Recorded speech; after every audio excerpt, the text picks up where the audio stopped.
perfect. This is perfect. This is perfect. The best. All right, here we are. This is Harrison Greenberg against Nate Pease. Okay, so it looks like Harrison is playing a blue-white. Looks like pretty much a basic blue-white cowboy deck, right? Yeah.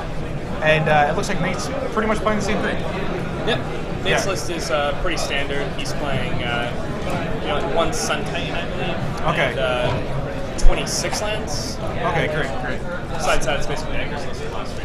Okay, awesome. So we have a mirror match to kick off things, and it looks like they both have a sword in play, and probably, I'm guessing this is probably turn 5 or turn 6. That's probably my guess. We're jumping in the match on. So, looks like Harrison's taking a peek at Nate's graveyard, admiring some of his foils. Those are courtesy of Blue Last. Yeah, and I mean, it kind of looks like Harrison's light on lands, and that definite shrug right there. Probably a sigh of frustration that he's stuck on 3. But it looks like Nate hit every one of his land drops, and he has a tech edge in play, it looks like. Yeah, so as soon as Harrison gets up with 4 lands, he's going right back down to 3. Yeah, definitely. So there's a Condemn on a Squadron Hawk. Let's see if Nate has a mana leak. Spell Pierce won't do anything because Harrison has 2. So it looks like he's going for mana leak, and let's see if it resolves. Yeah, it resolved. So he pitched a Squadron Hawk, and Nate's probably going to untap everything and play something pretty good as long as he has something. Yeah. So, and Nate is, I think it's a Squadron Hawk coming out? Yeah, Squadron Hawk. So, and I'm guessing he probably searched all of them out previously. That would be my guess. Yeah. It usually happens when you curve out one and have your land drops in the stack. Yeah, definitely. So, Nate's going for a Condemn rather than just chumping the Stoneforge. I mean, either way, right here, it seems almost irrelevant. Yeah, I mean, he looks to have a pretty solid handle on this game at this point. Yeah, definitely. It's interesting that he chose to use the Condemn there. I think next turn he can probably get it and still mentally back up. He should make a lot more Harrison cards instead. But at the same time, he's probably so far ahead of him. That doesn't matter, yeah. And what Harrison did there, Harrison actually drew a land, but he decided not to play the land first because then Nate could tech edge if he copied. So, all right. So then he tries to get down, he gets mana leak, so he goes for the chump block.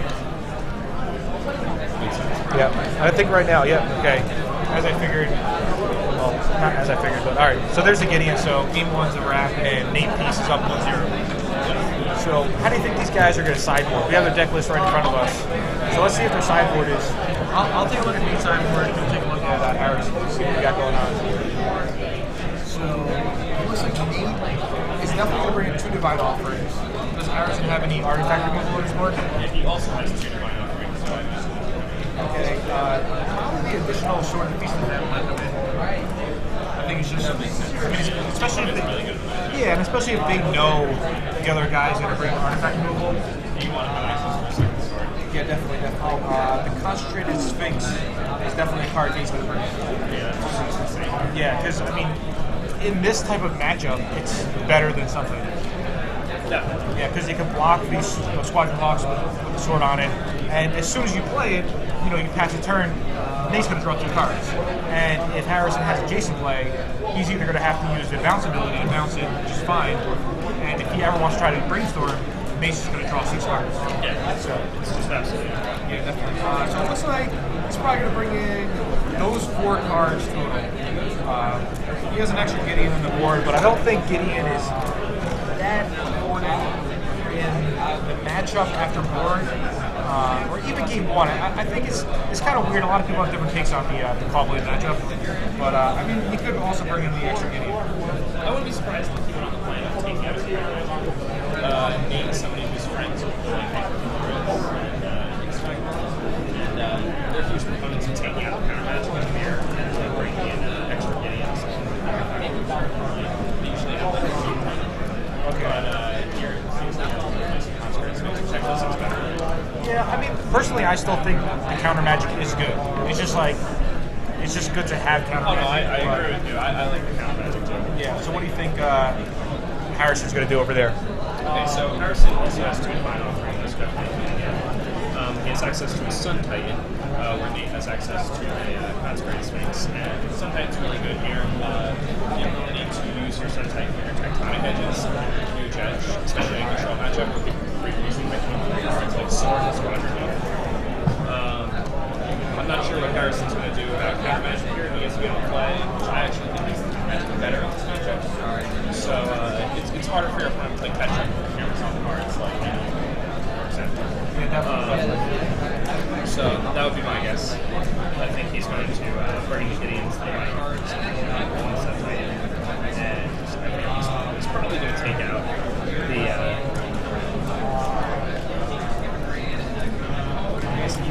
Bad Judgments.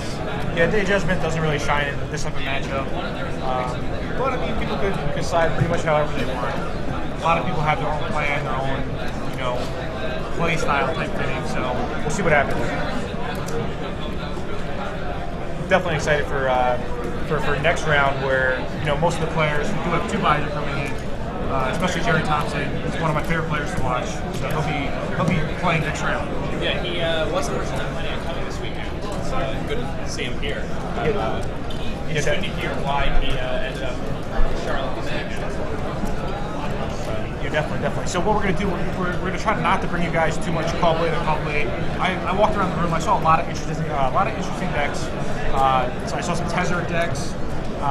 Ken Adams is playing a model red deck. It looks like really awesome.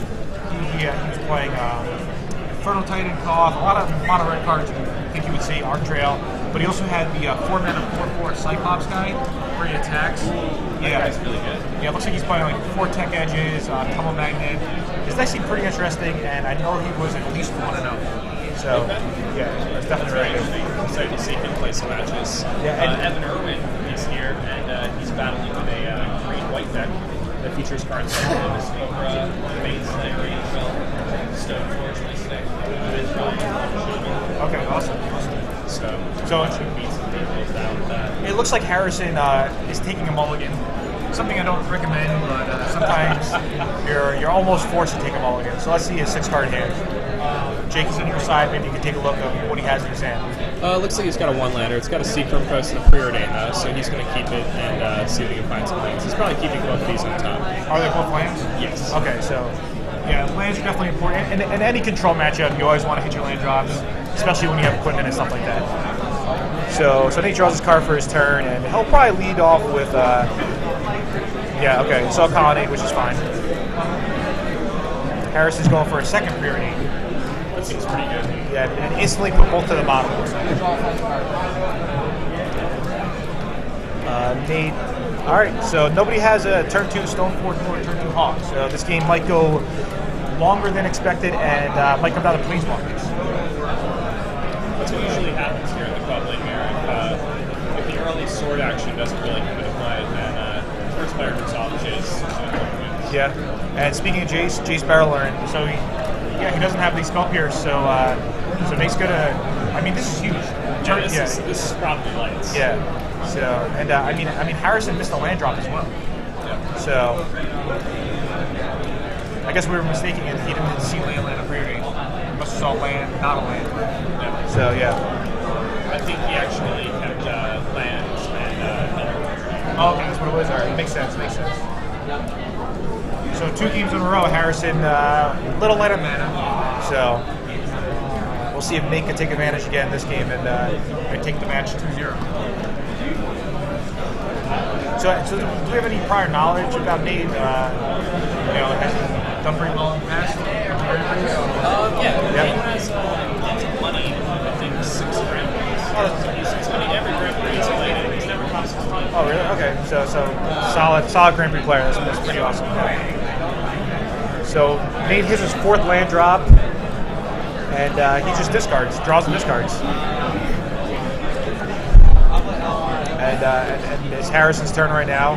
So it looks like Harrison has a Jace in his hand, but I mean he's in a really rough spot because Nate has pretty much control right now in this game.